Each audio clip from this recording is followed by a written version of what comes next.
In this video, I will show you how to pin comments on YouTube.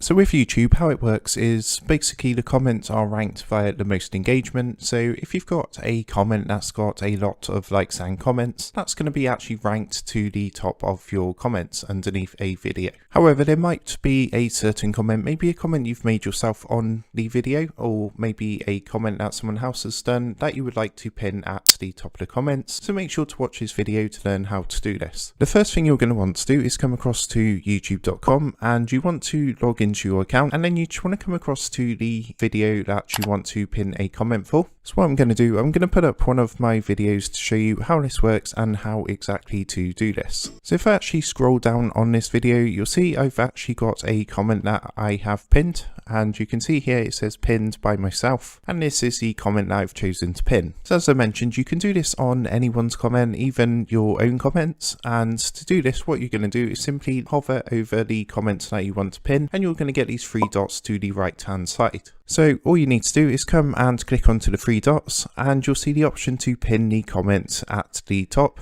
So just go ahead and give that a click, and what it's going to say is if you've already pinned a comment, this will replace it.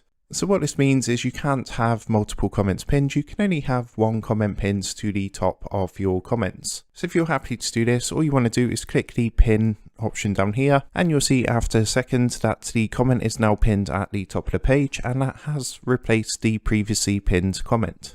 So that's how you do it, and I hope you found this video helpful today. If this video did help you out, then please leave a like and be sure to subscribe to the channel for more awesome tutorials. And if you are looking for more tutorials, tips and tricks for YouTube, then make sure you click the on-screen prompt, which is going to take you across to a playlist of my current tips, tricks and tutorials for YouTube. So I just want to take a minute to thank you for watching, and with that being said, I will see you in the next one.